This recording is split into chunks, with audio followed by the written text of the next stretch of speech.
What do we got? We got ourselves the Big. Oh, Big is waiting out to play. We got Seavark over in Team Horde this time. We got DJ going to be first up. Oh, actually, it's not. It's going to be Thalkoth, the Elemental Shaman.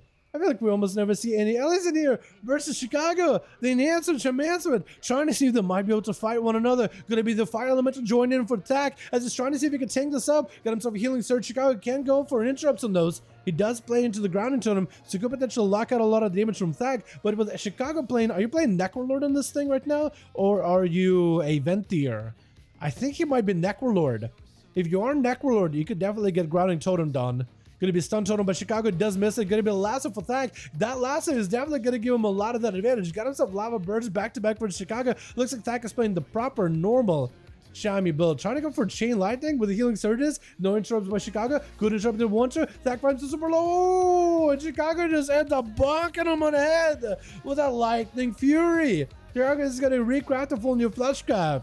Thag tried to do his very, very best, but I think at some point he fell behind a little bit. Chicago didn't even go for a kick at the end there. Just letting the man catch up on health while he just took damage into him. Just like letting his health not go anywhere. It's not going up, but it's definitely not going down. Or it's not going down, but it's definitely not going up, rather. Gonna be Zark? Wait, Bladestorm actually boops you back in? I thought Bladestorm will let you make you immune for static totem, but it looks like he's able to Chicago was able to trap him in there for a second. Chicago tried to see if they can avoid this Furious Warrior. He's gonna focus the attention onto the Kevin Slime. Still somehow get an auto attack here there for Chicago. Chicago wants the damage off. Zara goes in for full burst. I can't tell if he's got himself a proc of Reckless Abandon or just a actual Reckless Abandon. Chicago tried to see if he could zap him out as best as possible. Gonna be reflect Sunder into a stun. And Zarek is gonna go for Trinket out of this immediately. Got himself in Rage Regeneration. Trying to see if he can maintain himself as best as possible. Chicago in that goes off. Trying to see if he can run away, but cannot outrun Zark at all. Zark with a fear. Definitely should be looking at his own health little by little. Does pick up a little bit of bloodthirst. Definitely needs to go for as much shield as possible. Could be in a bit of trouble. Got himself a little bit of a shield in order to try to see if he can take up some defensiveness. Definitely needs himself a reflect on a powerful spell. They actually get a Chicago super low. Could be anyone's game. Actually got himself that rally cry in last second just to give himself a little bit of health for survivability. The Ghost Raptors charging in. It looks like the Raptors did the work. That a Flame Shock took him down. Zark did the very best he could versus Chicago. But it looks like Chicago was able to survive him, was able to outlast a lot of the defense, a lot of his offense, and then turn up the heat as a Necrolord Shammy. Found himself the sustain, or rather like not the proper, but rather the most consistent build that ends up working out for them. Gonna be the silence of the Chicago, not silence from being able to hit Thunder. That's gonna be a polymorph out of Seavark. Trick out of Chicago, could potentially disrupt a lot of the bursts of Seavark, but I think it's gonna be a bunch of misses back to back with a Presence of Mind and Blast back to back. This Chicago is still gonna take a lot of damage from the Touch of the Magic, potentially big damage on the Seavark. Oh my god! He got one kick out of Chicago, and that led the barrage and flurry of missiles just follow on through. Is gonna try to see if he can avoid Arrowless. Might have to go for an Icebuck really early versus those rogues. Seavark is definitely gonna have to dive into Vanish and catch up on food as soon as possible. Arrowless trying to avoid that as best as he can. Seavark does catch up a little bit of healing. Arrowless building up calm points. Trying to go, I think, for a full kidney shot. Gonna be all the time for Seavark. Let's go barrage towards Arrowless. Arrowless knows that Seavark is going to reposition back up towards his all-the-time location. Blind onto Seavark is going to go for that trinket. It is a trinket. Blind denied. If anything, ooh, that arcane orb actually connected. I was so surprised it did. Arrowless dove into stealth and it just kind of booped him. Seavark is going to dive into, well, I think it was Invis for a second. And try to catch up as much food as it can. Does have proper blinks for kidney shots, so Arrowless is gonna might as well go for cheap shots at this point because he knows his stuns are not gonna last long versus Seavark. That or you go for cheap shot first, force a blink out of him, then you kidney shot him. Seavark repositions back with that all the time, recovering a lot of the health, trying to see if you can establish control versus Arrowless diving very low into health. Could potentially be an Icebuck out of Seavark and does burn an Icebuck as the rogue burns a cloak. So that is at least a defensive trade. This definitely puts Seavark back because he's losing out on the immunity, but he had to do something in order to catch up on the healing. Dora Shadows for Seavark. Looks like he's picking up the eyes, and Arrowless is not going to be able to sneak up on him as Arrowless is going to be out in the open. Seavark can get him out in the open with an arcane orb or something, anything. Is going to hit him with a flame, I think Fire Blast. All the time for Seavark really early. Arrowless going to hit with the Touch of the Magic, potentially massive damage versus the Mage. It's going to go for the blink. Doesn't get himself with the all the time. Arrowless with a smoke bomb around the corner, trying to avoid any damage from Seavark. The Touch of the Magic is going to get him out in the open. Arcane Exposure, get him back up and running. That's going to be a barrage to follow. Arrowless still going to take a lot of that missile damage unless he's careful. Cheap Shot of Seavark does force out a blink out of him. and Airless trying to stay close to the boxes. Seabark definitely wants to get him in a Nova as best as possible. No more defenses left for Airless unless he got himself a Shadow Melt. Mirror's missiles is going to be set up around the corner, but looks like Seabark does cancel him out. Nova onto Airless. He knows there's a kidney shot.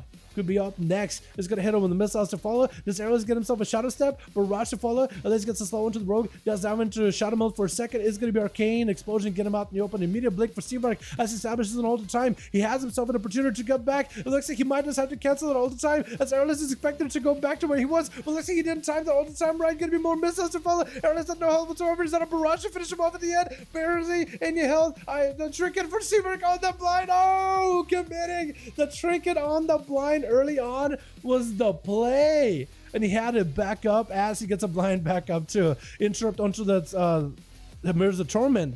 Shadow interrupted because looks like Seabark just gotta wait it out. I was thinking maybe since with Seabark get interrupted and Shadow is gonna focus up on some arcane damage instead, but instead he's like, you know what, I'm just gonna wait for Mirrors of Torment. I kind of need it. I kind of want to use it. I need those missiles. Looks like he's gonna go for it. Scoop it, trying to see if he can dot up Seabark. Seabark without an ice bucket is gonna be in a bit of trouble. All Arcane Orb almost connecting, but not quite. Big bleeds on the Seabark. I think it's over. There's no way he lives it, right? There's absolutely no way. Scoopy just needs to dot him up and just AFK. The cat is gonna get yoinked out in the open by Big Dolph. Trying not to let Skippy gain any kind of advantage here in this duel. Gonna be the pet charging out, and it's gonna be Dark Transformation, empowering the pet, doing quite a substantial amount of damage. Quick bash to the Big, who got himself that IBF with a grippy hand available from the Necrolord Covenant. Gonna be immediate root onto him to suppress him, but it's still quite a lot of damage to the Squippy. Looks like the pet transformation is no longer up. The Squippy is still taking quite a substantial amount of damage either way though. After getting hit initially by that A-bomb limb, he's taking 20% more damage from any abilities of Big Dolph, from any pets of Big Dolph. Stun onto Squippy, Barks get up and running. Is going to summon the Army of the Dead. Definitely needs to find a way to keep Squippy out next to the Army of the Dead. If anything, the army should be able to do more damage than the Death Knight really is. Maim onto the Death Knight. Squippy trying to see if he can turn the blades back around onto this big hulking monstrosity, but looks like the pets should be able to potentially get some work in. Squippy finds is super low in health, getting someone turning around. His health is diving in really low. He's going to get himself a wall that's helping him stabilize and hopefully recover a little bit of health. Battle Master Shuriken giving him at least a little bit extra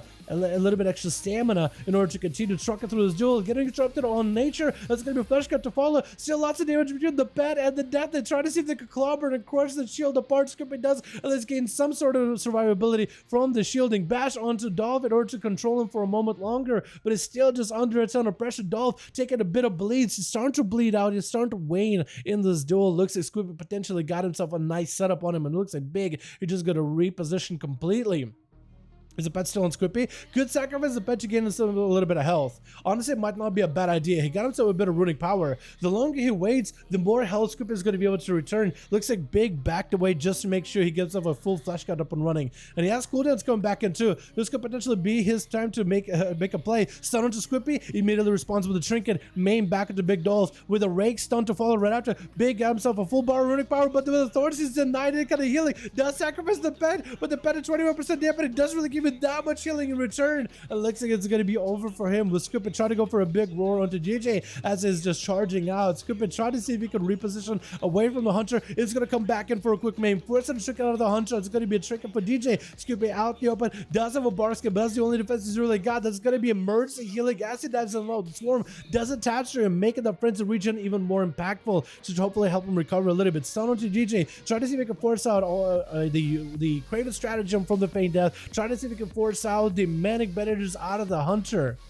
If he can force out any of those utilities, then he'd be able to maybe, like, once he got Mending, once he got that Craven stratagem, then put up all the bleeds and let those bleeds rock the Hunter. That potentially might be the play for Squippy. I honestly think the bites would be the play, because that's the only way to really confirm any kind of specific damage. But DJ is going to be able to catch up health, catch up damage a little bit faster. Catch up any of the damage a little bit faster than the Squippy. Hotter is going to be up next. I kind of like your Mog. I like those shoulders a lot. Look at that thing. Dude, I actually need this Casanatria shoulders. I'm so excited for season 4 just to go back to Casanatria just to get the full set. Because nowadays, like, dude, Casanatria is basically impossible. Try to find a group for that thing. Maybe we might be able to find one, but But this guy's now through for fun. Player down onto the boxes. How to try to catch up a little bit of healing. Got plenty of health. Looks like it's going to be repositioned out of Digiflex completely. Hado also playing the Flate Shot Survival Hunter. It looks like Digiflex is severely behind. Going to be Hado establishing a Flate Shot on the Kevin Slime or in his Muskrat. Going to be Dj trying to see if he might survive it. Going to be Fade Death for a second. Freezing Trap out of Hado. Is he just focused down on the pet? Potentially. Hado is just going to sit the Freezing Trap for just a moment longer. Do they have a stun? Because DJ had no health whatsoever. I think it might just be over for this guy. Going to be a Harpoon with a Grace to Fall. I think DJ just missed his match. But also DJ did walk into this duel with lower CDs. So I guess I wonder how this duel would go if both the Hunter and the proper CDs going into this one. But it's going to be Hado finishing off. Seaverk blasting him out. Going to be DJ trying to hold the fort for his team as best as possible. But there it is, boys. Let's get another up and running, yeah?